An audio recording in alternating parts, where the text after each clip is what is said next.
Welcome to Fearless with Jason Whitlock. I am Jason Whitlock, your host. Happy Thursday to you and yours. Happy day after Wednesday to you and yours. The weekend's almost here, and man, oh man, I'm not exaggerating.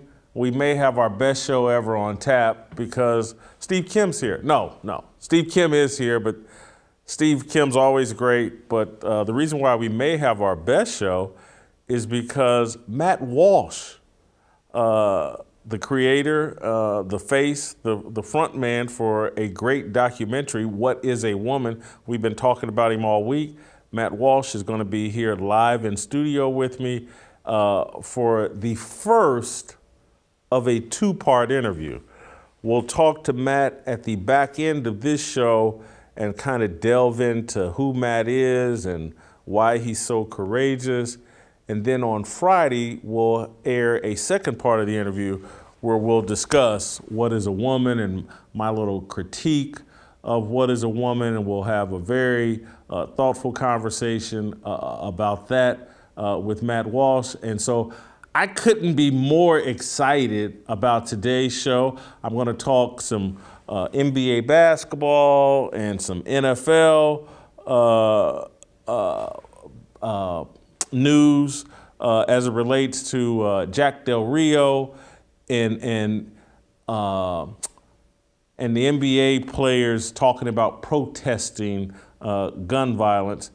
I don't know why I'm stumbling around. Maybe it's because I'm excited because Matt Walsh is going to be here. But before we get started with Steve Kim, let's take a look at Boston Celtic star Jaylen Brown and what he had to say about a possible NBA Finals boycott related to gun violence. Whether it's the gun violence that we've seen recently in the country or some of the other things that are going on in the country at the moment, do you think it would ever rise to a moment where players or coaches or maybe both would say, we know it's the finals, but I can't play tonight? It could. I mean, you keep an open mind. You never know. Definitely things need to be addressed. Sometimes people argue and say that, stopping a basketball game or something, that what effect is that actually going to have on society? And I would say in response that it raises awareness. And that's important. It gets people's attention. It's a topic that's being talked about now, and now certain people have pressure on them, and changes need to start to get made. So I definitely think it's an effective strategy that could work. Do I have the answer if that's something that we will see in the near future? I don't, but we'll see. Raising awareness about mass shootings and gun violence. These guys always pick and choose what they want to raise awareness about, and it must be approved by the Democratic Party, social media, and just leftists in general. I haven't seen one professional athlete that's talking about boycotting the game over the random inner city gang violence that plagues many black communities that these players allege they're connected to and come from. They don't want to raise awareness about that, but these changes have to be made. We have to attack people's Second Amendment rights. I'm rooting for the Boston Celtics. I don't have a problem with Jaylen Brown per se or anybody on the Celtics, or anybody in the NBA. I just want everybody to understand who these guys are. They're puppets for whatever social media wants them to do. They don't have an original thought. They're basketball players. They stick their fingers in the air. They do whatever their agent or marketing person tells them to do. They hop on board with whatever issue is trending over Twitter or over Instagram. And so now Jaylen Brown is talking about, hey, we may boycott. And I don't even believe it. It won't happen. It's just someone talking. I'm glad the Celtics won last night. I'm still rooting for the Celtics. Steve Kim, let's roll out to Los Angeles and bring in the Korean Cosell. You really think that they could boycott an NBA Finals game over gun violence? Well, we have to be fair to Jaylen Brown. I felt as though he was led into that by a virtue signaling reporter who thought he was doing the right thing and helping the cause by, okay, let me have my moment here. Let me be invited to the barbecue and the cookout. Let me ask Jaylen Brown this question. And then Jaylen Brown is put in a tough position like a lot of other athletes. They just can't say what they really mean. And I'm assuming it would be, we're in the NBA Finals. I'm not boycotting anything. I've got a job to do. That's probably what he really meant to say. But again, then Jaylen Brown has to counter this with his own virtue signaling. Yes, we have to raise awareness, which is another way of saying we're going to talk about it here. We're not going to do anything. But as you mentioned in your opening monologue, Jason, and what I brought about a couple of days ago on this fine program, if Jaylen Brown or anybody else would actually go to Philadelphia, Chicago, the Washington, Baltimore area, D.C., Baltimore, New Orleans, L.A., and then say, hey, guys, I want to address something here before tonight's game. I am not playing because of the gun violence in these cities that have NBA franchises, and I believe that we have to eradicate all of this stuff one city at a time, one mind at a time. So tonight's game is not important. If they would actually do that, then I'd say, you know what? I think that's more of a noble gesture. But just talking about it, using the phrase raising awareness, hashtagging on Twitter, and wearing a T-shirt, it is basically modern activism, which is a bunch of hollow gestures. Modern activism is accurate. And I don't want to beat up on Jaylen Brown too much because I agree with you. This is all a byproduct and outgrowth of the position the media has put athletes in. And I'm going to give you another example of this. Everybody made a big deal earlier this week because Derek Carr, the Las Vegas Raiders quarterback, said, oh, I think Colin Kaepernick would be a great influence or a great teammate, or he'd be a great addition to the Raiders. And they made a big, oh, Derek Carr says Kaepernick would be great.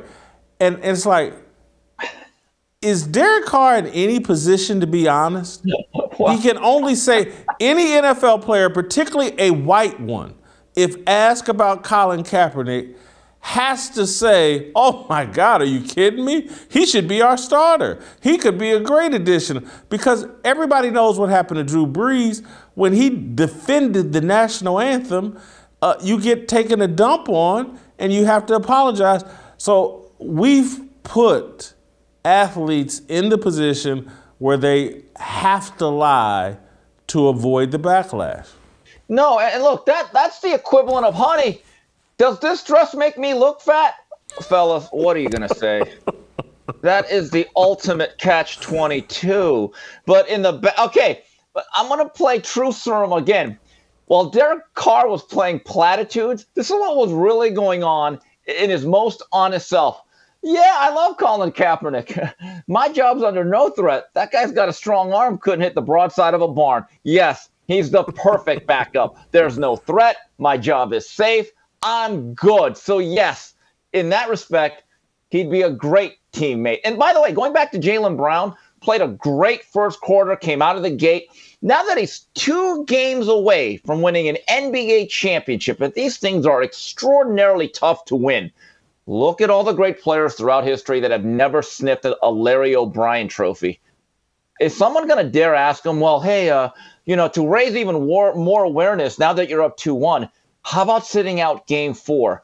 I would love to see someone ask that question just to see if Jaylen Brown would slip up when it would say, reporter, please. Anyway. All right. Well, speaking of someone who initially didn't back down and said something inappropriate, or the media considers inappropriate, Jack Del Rio, the defensive coordinator for the Washington Commanders, had an interesting day yesterday on Twitter and then meeting with the press. And so let's watch Jack Del Rio talk about January 6th with the media yesterday. I just asked a simple question, really. Let's get right down to it. What did I ask? A simple question. Why are we not looking into those things if we're going to talk about it, why are we not looking into those things? Because it's kind of hard for me to say I can realistically look at it. I see the images on TV. People's livelihoods are being destroyed. Businesses are being burned down. No problem. And then we have a dust-up at the Capitol. Well, there's nothing burned down. And we're not going to talk about, we're going to make that a major deal. I just think it's kind of two standards. And if we apply the same standard and we're going to be reasonable with each other, let's have a discussion. That's all it was. Let's not get into his apology just yet. I'm blown away. I like Jack Del Rio. We follow each other on Twitter. I like the guy a lot. Why do you think he made those comments? Well, it looks like he was asked about it, and he may have made a tweet about referencing that, and then maybe the media followed up as they clutched their pearls. My question is this. If everyone is allowed, or certain people allowed, to have opinions about what happened on January 6th, whether you call it a dust-up or an insurrection or an all-time invasion on democracy, which is fine, why can't other people not look at the riots of 2020 in a harsh light? There was literally billions of dollars worth of damage done. There were burning buildings. There were people doing smash and grabs, which last to this day. Individuals lost their livelihoods and their businesses, regular, everyday people. And history has shown that the neighborhoods in which these incidents or dust-ups take place, it takes years for them to ever recover if they do. I wish Jack Del Rio would have just backed up and said, well, let me ask you something. Because let's put the reporters on the spot. Since these guys want to be activists, well, what do you think of those businesses that burnt down? Are you okay with that? But again, I think the problem is Jack Del Rio didn't read the room. If you are in professional sports and you're going to be covered by the mainstream media, and then this is always brought up, and most of your players are black, how can you dare say that? It's almost like you're handcuffed. I give Del Rio credit for at least initially having the guts to say, look, this is my opinion. This is what I think. Let's bring about a discussion or a conversation. But I'll say it again. It's the double standard, no standard. There's a double standard for people like Jack Del Rio. And on the other side, there is no standard. It's high risk what Jack Del Rio did, though, and perhaps unnecessarily high risk, because I'm sure he did it because through his playing career at USC and in the NFL, his coaching career throughout the NFL, he's had so much engagement with black teammates, black players he's coached, and had so many real discussions with them. And that's the environment of a locker room. You can be real and like you can say what you actually think and no one takes it personally. But now, in this new environment they've created in the last decade through social media, we live in this make-believe world where Jack Del Rio has now made himself vulnerable. He's the defensive coordinator of the Washington football team. If there's some player he has to bench or some player whose role isn't what the player thinks it should be. And again, the defensive side of football is dominated by black players. White coach, coaching a bunch of black players. There will be some black player that he'll have some tension with because that's natural in athletics. And he runs the risk of that player playing the race card on him. And with that player knowing the whole media system is rigged up to say, well, you're right. Jack Del Rio, he doesn't understand why we burned down all these cities over George Floyd. And, therefore he's racist. I just think, and again, I like Jack. I love the authenticity of it. But it's an unnecessary risk that could blow up in his face. No, there's no doubt. It's interesting. I saw something on Twitter where Brian Mitchell, one of the all-time great Redskins, great special team player, consummate football player, gave an interview about the Del Rio comments, and he was very heated, very angry. And one of the things he said was, this is one of the issues with the Washington franchise. And I'm thinking, B. Mitch, really, Jack Del Rio's comments and his opinions on that, out of all the things going on with the Daniel Snyder-led Redskins, the opinion of a defensive coordinator on a social, that's the issue. It's not the drafting. It's not the personnel. It's not some of the other scandals going on. You're telling me really that? And that's the amazing part. Look, I think everyone is in favor of peaceful protest. That is part of the fabric of America.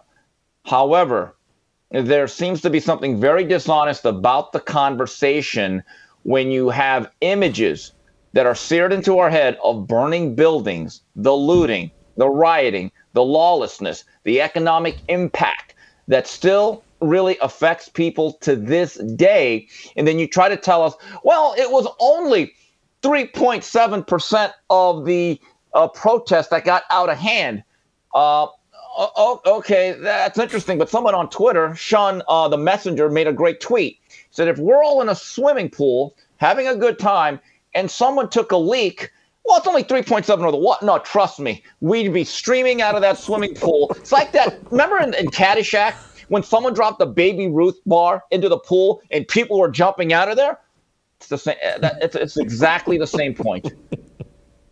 Yeah, only 3.7% of the people at this party got shot. That's a safe party. Let's go.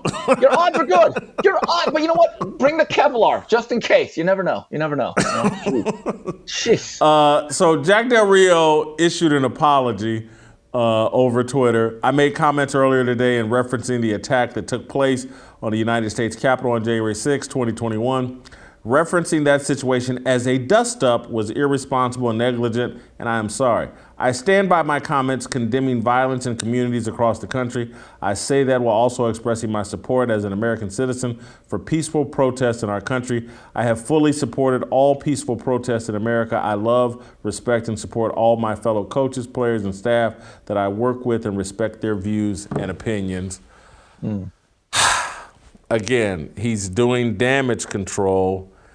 And I guarantee you, Daniel Snyder, with all the controversies going on and people trying to run him out, he doesn't want or need this. But I just think it indicates people are reaching their breaking point with this lunacy and hypocrisy and social media foolishness, and just the players.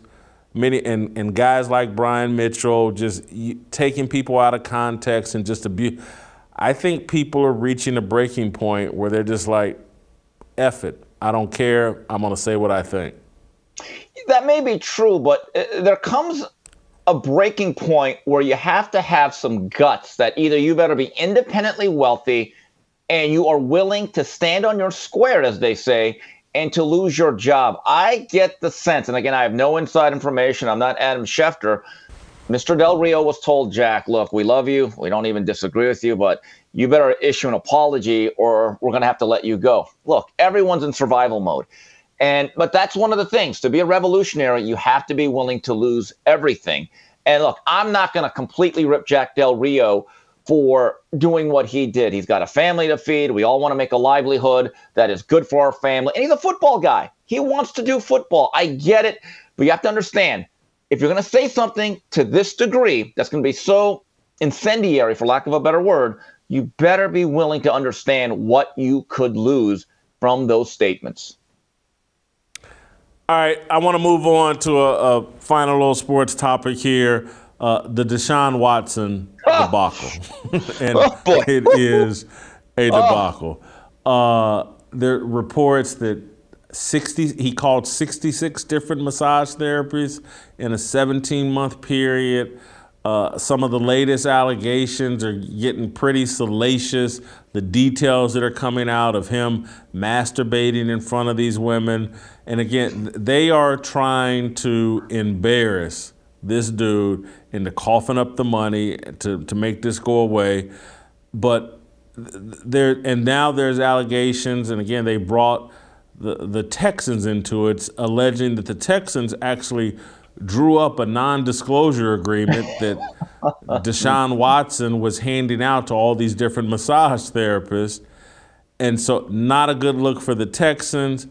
But I think, and this is where the question lands, I think the group that looks the worst in all of this, more so than the Texans, and I'll say even more so than Deshaun Watson, the Cleveland Browns for trading for this guy and handing him all of that money. This seems crazy. I think the Browns look worse than the Texans. Yeah, this is a new definition of the Cleveland Steamer. Couple things here. I remember last year the Oliver Stones, who were caping up for Watson, they were actually accusing the Texans of rigging this story against them. It turns out they were trying to cover up and hide it for him. They were in on it, so that doesn't look good.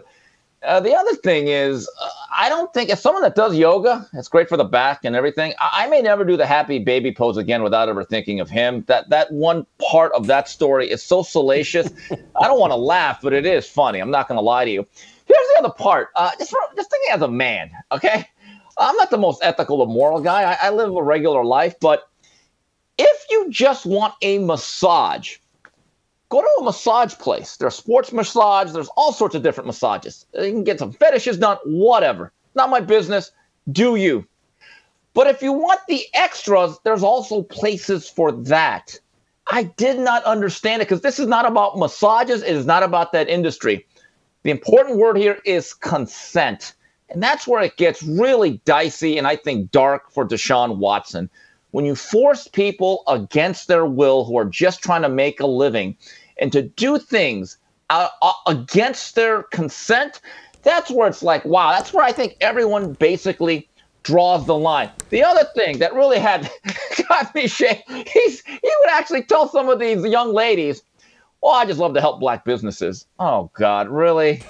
And that's like that strip club that says, yeah, we're just putting kids through college. We're like the United Negro Fund or whatever. Like, well, really, Deshaun, just get what you want, okay? Don't try to make this anything more altruistic than it isn't. That's my general thoughts on that. Jeez, what a fine mess. What a fine mess. I don't know if I can top any of your comments. I'm blown away. I'm blown away when a guy worth that kind of money, right, is being that irresponsible, that cheap, and that stupid. The money puts a target on your back, but it also provides you, if that's your thing, if that's your outlet, and you're worth $100 million, you can give up less than 0.5%, or a couple $100, $300, and get all of that happy ending taken care of without any of this garbage. And I'm gonna leave it alone before I say too much. But the guy, he was playing in Houston. Go to Treasures, man. Go to Treasures, and you'll get a reach around, a happy ending, and all of it. And you won't go through this kind of embarrassment. I mean, think about it. He's a good-looking young man who is an elite quarterback in a state that loves football. It has to be thrown at him. I mean, thrown at him. Anyway, just saying. Yeah. God. All right. All right, let me take care of some business before we get to our approval rating on Jack Del Rio. Let's face it, shopping for life insurance is no fun at all. All that hunting down quotes and keeping track of who's who can be a real hassle. But if you've got people who depend on you, children, parents, or even business partners, it's incredibly important. Policy Genius is your one-stop shop to find the insurance you need at the right price. Head over to policygenius.com/fearless to get started. In minutes, you'll be able to compare personalized quotes from top companies to find your lowest price. You could save 50% or more on life insurance by comparing quotes with Policy Genius. Policy Genius doesn't add extra fees, doesn't sell your information to third parties, and they have thousands of 5-star reviews across Google and Trustpilot. Since 2014, Policy Genius has helped over 30 million people shop for insurance and has placed over $150 billion in coverage. Policy Genius works for you, not the insurance companies. So get started today. Head to policygenius.com/fearless to get your free life insurance quotes and see how much you can save. All right, let's move to our approval rating.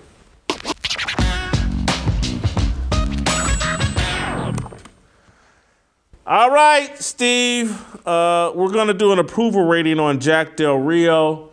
I did the little homework in this job performance. You know, the Washington's defense gave up about 25 points last year. I think they were maybe ranked the 25th best defense in the league according to points allowed. That's toward the bottom of the pack, so I can't be super high on job performance. And now he's caused a little complication here for the Washington Commanders. So I give Jack a 9 in job performance. Yeah, I'm kind of with you. Look, like I said, he's a consummate football player, played at USC, had a long NFL career, mostly with, I believe, the Vikings and the Dallas Cowboys, a little bit with the Saints. And then, look, he's had a good coaching career, good enough to be a head coach twice, made the playoff a few times. But again, last year, not a great statistical season for that unit. I gave him a 10. Character, I'm high on Jack Del Rio's character. You know, I've been a fan of his. I think that, you know, he stands up for what he believes in. I think he's handled this particular situation, this little dust-up that he's in a proper way. So I give him a 23 in character. You know, even though I ripped him for not reading the room or his own circumstances of his profession correctly, just to go out there and speak and utter those words in front of the public in the age of social media, as a white guy, I think that takes a lot of guts, because he had to even know that was not going to play well. And for that, just to stand in the firing line, even before he backed off, I'm going to give him a 25. Authenticity, I would have, you know, I got to mark him down a little bit for the apology he put out, but he's pretty authentic. I think it took some real authenticity to make his original statement over social media and then to stand in a press conference and make the statements he did. So I'll give him a 22 in authenticity. You know, I'm going to repeat myself again. Just to go out there in this political and social climate, given the nature of the mainstream media, even sports, or there used to be a time when sports writers, you really never knew their politics or their social leanings or any of their beliefs. Now it seems to be a prerequisite to even get one of those big jobs. And I thought he expressed his position very clearly before the apology, which I believe there was a gun to his head on that one. So I want to give him a 25. I still think it takes a lot of balls to do what he did. All right, it factor. Hadn't been a head coach in a few years, about 5-6 years, but he's back in the news cycle. He's got something, and so I think he's got a little it. So I give him a 12 in it factor. All right, this is where I knock him down. If he just would have stayed on his word and said, look, I have nothing to apologize for. We do not have to agree. And he would have put his own neck on the line and would have told the Redskins, look, you're not getting me to back down. I would have given him a 25. I think he could have made himself a hero to the American working class and to a lot of regular Joes out there. But he didn't. Again, we all have a survival instinct. And for that, I give him a 5. Somehow we basically arrived at the same score. I've got him at a 66. You've got him at a 65. We both have Jack Del Rio at a grease fire. Steve, I got to say this. I can't wait to let you go because Matt Walsh is here, and he's going to be in studio, and we're going to talk about what is a woman. We'll give you a little preview, a taste of a longer conversation we'll have with Matt on Friday, but we'll take some time today to get to know Matt a little bit better so you can enjoy the Friday conversation even more. Matt Walsh. It's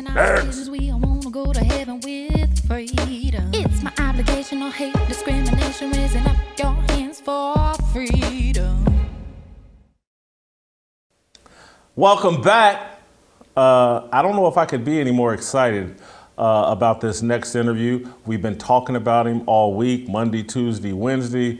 We've been talking about his documentary, What is a Woman? I'm going to play just a little taste of the documentary and slightly connect it to the sports world because Martina Navratilova, the great tennis player, she's been outspoken on this whole transgender issue and was shocked by one of the most provocative, enlightening, shocking scenes in the documentary. And so I know many of you have seen it, you've heard about it, but I just want to give you a little taste of Matt Walsh's documentary, What is a Woman, that tried to get all these allegedly educated, very smart people to tell him very simply what a woman is, and they couldn't do it. Here's a little taste.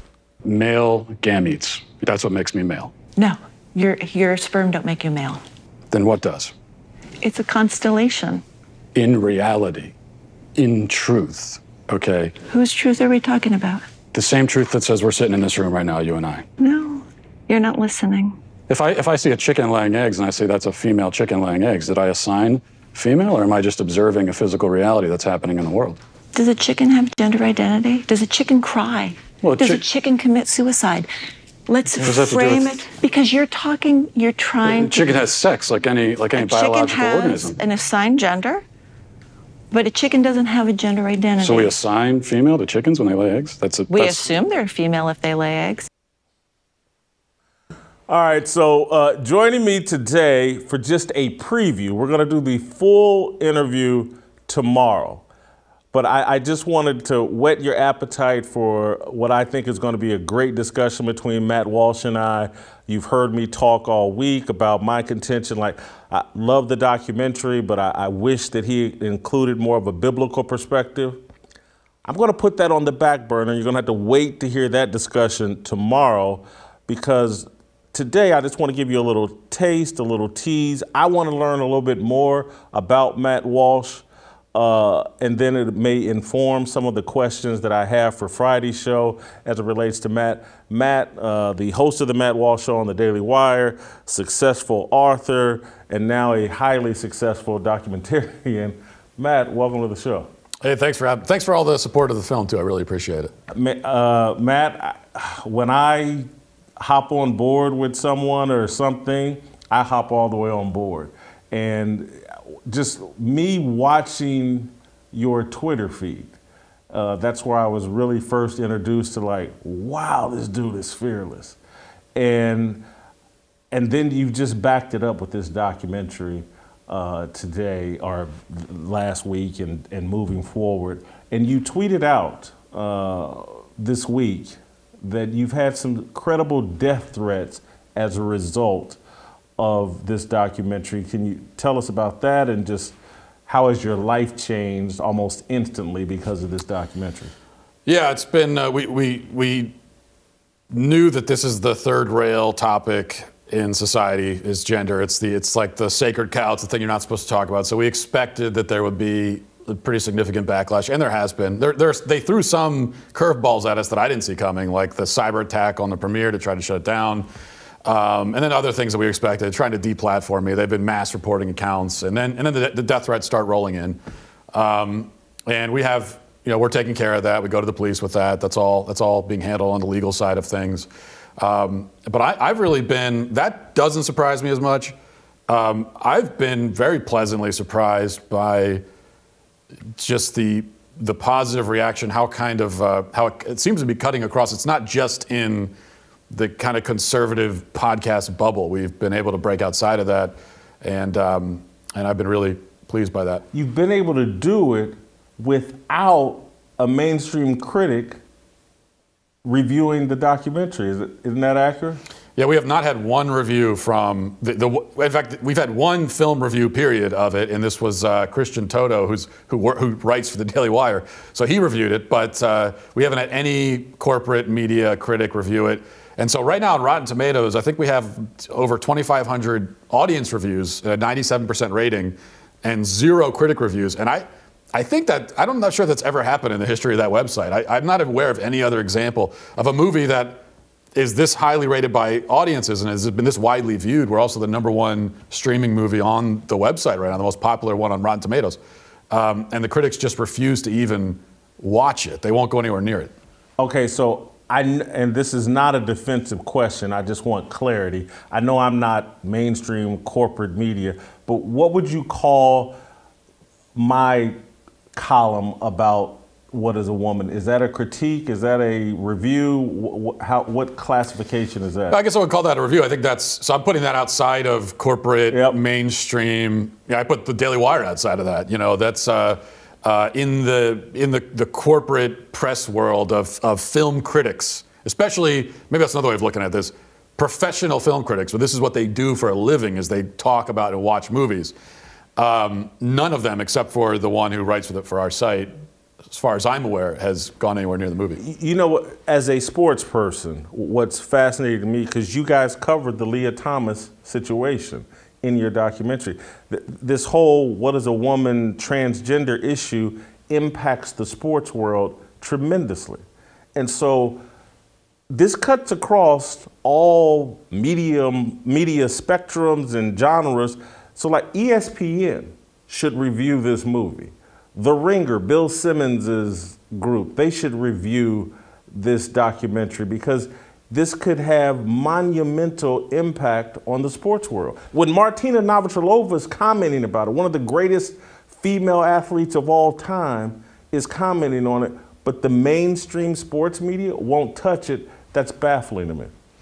It's baffling until you realize that they're all beholden to left-wing ideology, and they realize that the film's going after something that is indefensible, especially in context of sports. I mean, the idea that males should compete against females, it's an indefensible proposition. And so I think what they'd rather do is just hide and wait for it to go away. It's like Jurassic Park.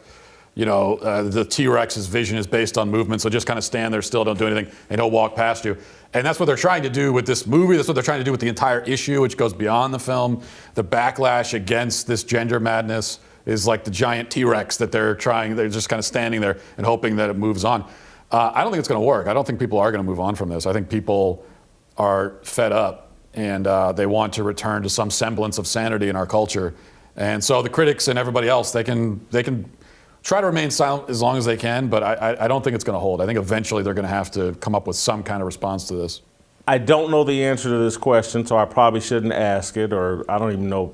But you came with a gentleman, and I'm wondering, is that a driver or is that security? Is your life moved to a point where you need security when you're out in public? Yeah, we have security right now because of the threats. You know, and the thing is, we know that most of the people that make threats, they're just keyboard warriors. But also, there are a lot of really deranged people out there, and so we're going to take every threat seriously, and that's one of the reasons why we're going to go to the police. I mean, to make an explicit threat against somebody, as in I'm going to kill you, is a crime, and we're going to go after you for that. It's just simple as that. Well, and I think we're living in a time where someone showed up at Brett Kavanaugh's house at 2 in the morning with a gun. Right. And that's what I'm telling you, I could tell from your Twitter feed, like, man, this guy's courageous, and his wife must be courageous too, because they know what they're doing and they know what they're in for. And we're living in this time where leftists, when they can't win an argument, they do turn to violence. And so that's what fascinates me about you. I know you did. You're a smart person. You and your wife had to do all these calculations. Am I correct? We did. I mean, this is something we talked about, not just me and my wife, but at the Daily Wire, other people involved in the film.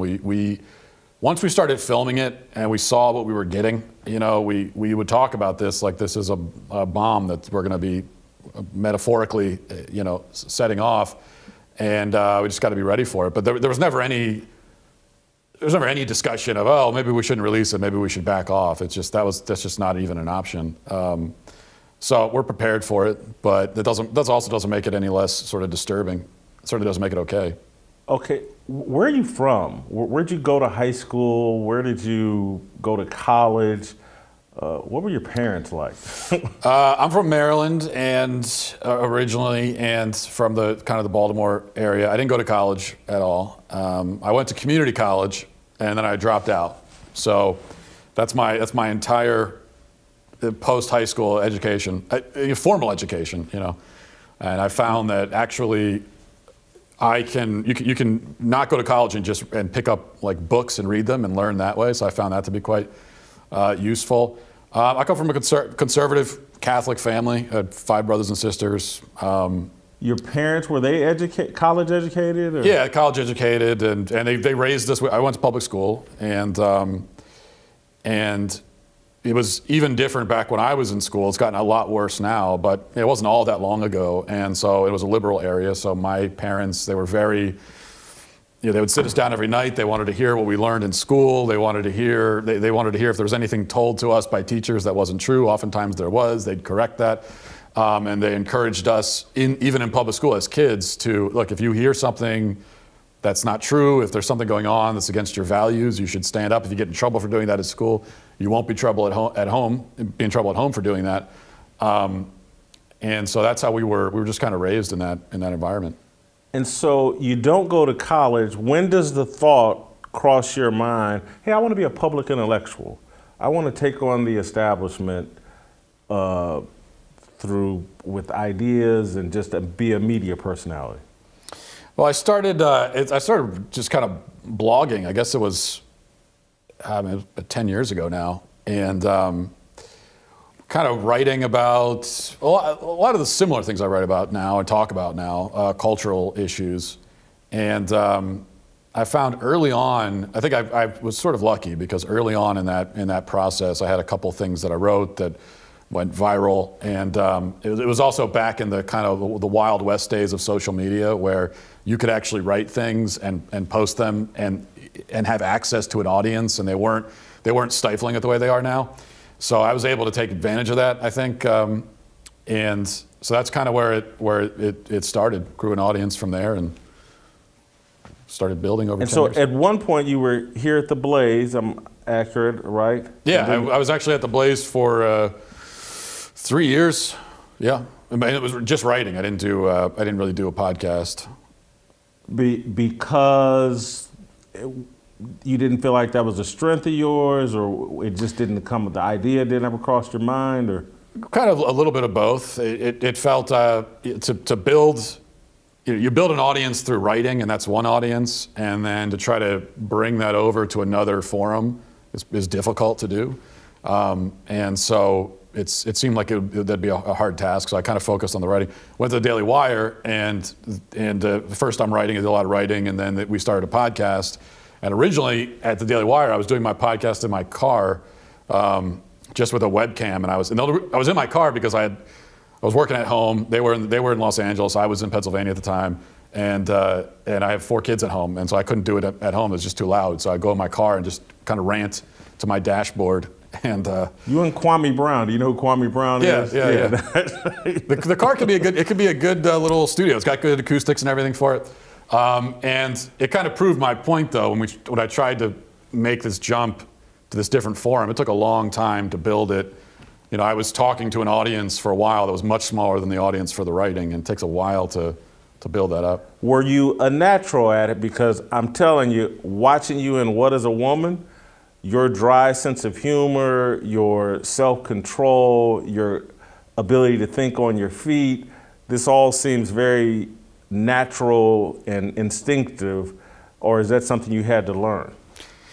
I mean, if I go back and watch some of the early car rants, I kind of cringe a little bit, so I don't know how much of a natural I really was. I mean, you always have to learn it and hone the craft, I suppose, but you do have to have, I guess, in order to survive, I mean, you know this, in a business like this, you have to have some natural aptitude. I don't think you can walk into it, and you see people that walk into it with no natural aptitude, and I think they tend to wash out pretty quickly. So there's got to be something there, but you have to put the work in. The other thing I've noticed just in this, in the media business is that you almost think going into it that everybody in it is really ambitious and they're hardworking, but that's not the case at all. Not at all. At least I thought that naively. And you run into people who just don't want to put any work in at all. And so it's really up to you how far you make it. I tell people all the time, if you just show up to work, you're going to be ahead of at least 60% of your peers. Right. Just by showing up in a timely fashion, you'll be ahead of 60, 70% of your peers. Matt Taibbi, do you know who that is? Yeah. He wrote a review on his Substack, and he's got a popular Substack. I support and follow him. He wrote something very interesting that I want to ask you about because you mentioned the social media aspect. And so in his review, he says, the civil rights movement was won in courts, but also by simple force of argument. We're all human beings and loving one another, as Martin Luther King put it, is our basic Christian command. That simple message moved people over time. The gay rights movement similarly earned wide acceptance in part because the public believed the research about the immutability of orientation and took in the work of people like psychologist Evelyn Hooker, which showed gay people were not suffering from a pathology and therefore not afflicted with a disorder that needed curing. Minds were opened by these simple truths. I found that interesting because I disagree about the second half of that. I believe social media is what, and the rigged algorithms of social media normalize the entire LGBTQ movement. And that without social media, there would not be same-sex marriage. That people think like, oh, how did America change on a dime? And if you go look at the timing of social media and when it started really having incredible impact on American culture, that's when the whole same-sex marriage and the LGBT thing took off. And Twitter in particular, which controls the media, is the most secular and LGBT-friendly place on earth. Yeah, I'd agree with everything that you said there. And I read the review by Matt, which I thought was very insightful. I don't agree with everything that he says in it, obviously, because he's coming from a different, I don't know what his politics are, but I think he's pretty liberal. But he hasn't bought into the gender stuff. But I would agree with you about social media. I mean, I think that there's a few things going on. There were trends in American society that were long running before social media, and then social media comes along and it's gasoline on the fire and fuels it. So in particular with marriage, I mean, I don't think that the push for gay marriage certainly began with Twitter or social media. Right. And you could go back far before that. You start to see the churches essentially abandon the sanctity of marriage long before that. I think that's kind of the beginning point. First, you give up on the idea that that marriage is a lifelong monogamous covenant. A lot of churches just abandon that wholesale, and then many things follow from there. But with social media, especially because this is what kids spend all their time. I think the last figure I saw was like 10 hours a day or something like that. The youngest generations are on their phone, so it's just this direct pipeline into their brains, and also it creates this environment. Whereas when I was a kid, you go to school and you're in the peer culture, peer pressure thing when you're in school because you're surrounded by your peers, but then you go home. And you have a little bit of a break from that because you're not surrounded by them. So at least you could get at home, you can kind of recenter yourself. Your parents have some chance maybe to pull you back and center you again in the family. But now they leave school, but they never leave their peers. Their peers follow them around like this cloud because they have their phones with them. I say it all the time. Parenting, I think, is so much harder than my parents' generation, your parents' generation, and it's because, I'm much older than you, I'm 55, in my home, even though my parents got divorced when I was about 5, 6 years old, but in my home, whether living with my mother or father, we had one record player, 2 TVs, and 1 phone line that didn't have call waiting. And so anything that I did in the house or my apartment, my mother could hear and she'd be laying in bed and go, Jason, get out the cookie jar. And maybe that was just a prediction because I like to overeat, but she could hear it. And I'm just saying, like, a parent's voice is so muted in a home now because kids put earbuds in, they hop on their phone and things like that. And so I just, what technology has done to American society and culture, I think we know it, but I don't think we fully understand just how much harder things are and just how much influence we've turned over to, I say it all the time, like I was a kid, big Michael Jackson fan. Michael Jackson would be on national TV 2-3 times a year, tops. And it would be a big deal. Whole family would go, oh, Michael Jackson's going to perform at the such and such. And it's like, I'm like, we're now here in 2022 where your kids have 24-hour access to whatever Snoop Dogg thinks, whatever marijuana he's smoking, who he's having sex with.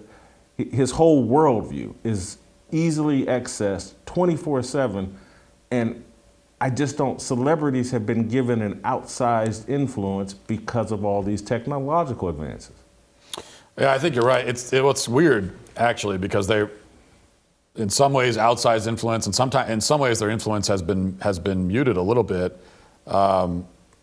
because there are so many of them. So each individual celebrity has less power than they used to. I mean, they're all on the same message, though. Right. But like there is no Michael Jackson anymore. I don't think there ever will be another Michael Jackson in terms of just someone of that star power who himself is a national event whenever he's doing something.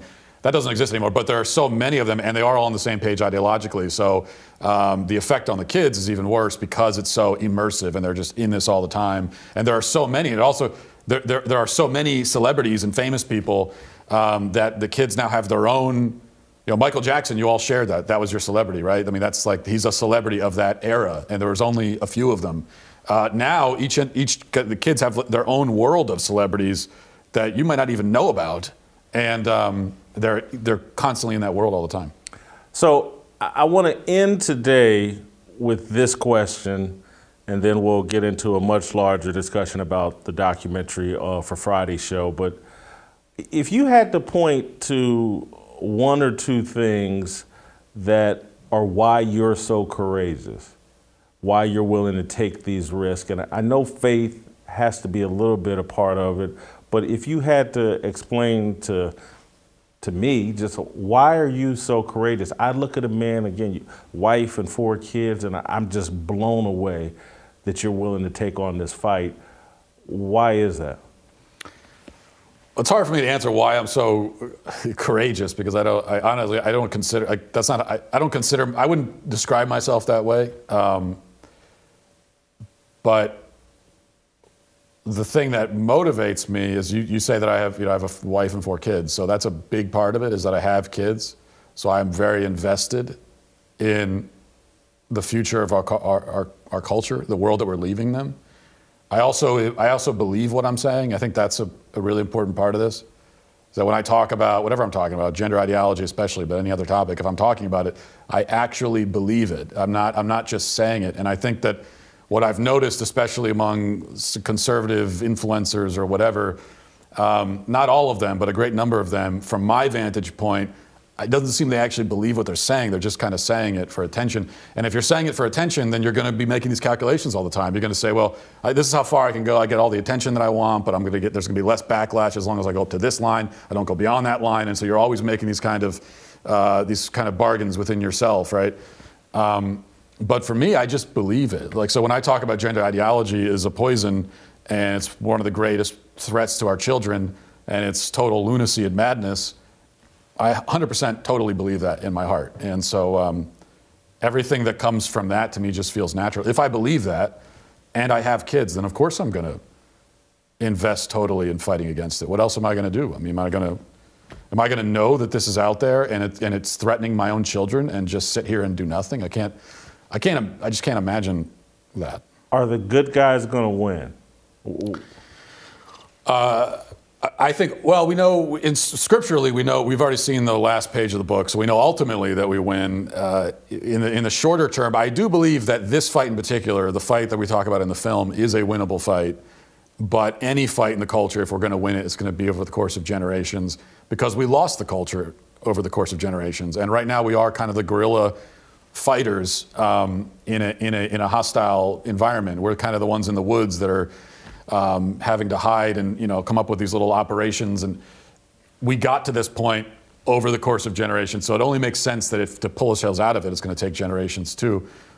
But we have to be in the fight long term. If we're only looking for, here's my 5-step plan and this will all be solved by next Tuesday, or here's a switch that I can flip and everything's fine. If that's what you want, then you're not really in the fight. You have to be willing. You have to be willing to say to yourself, this is a winnable fight, but I'm not going to be around when it's finally won. Okay, I am doing this for my kids and my grandkids, and I'm looking at legacy, right? People used to care about legacy. They used to build. You used to have people that they think, okay, I want a statue to be built to me when I'm dead. I want people to be, I want my ancestors or my descendants. I'm worried about them. These days, everything is so immediate. No one cares about legacy anymore. No one thinks,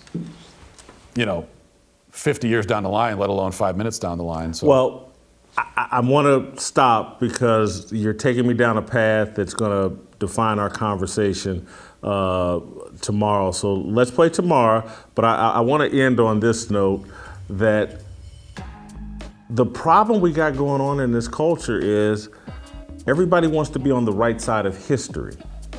And history is going to be written by whoever wins the war. We used to actually want to be on the right side of God. And that defined, who went down in history. Were you on the right side of God?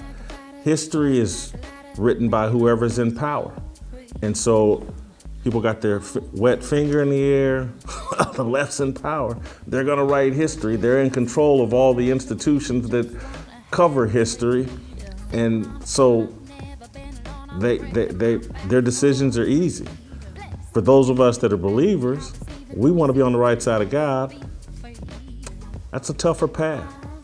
And I'm glad you're on it. I can't wait till tomorrow so we can start. I'm going to ask Matt tomorrow, how come you left God out of what is a woman? All right, we'll see you tomorrow.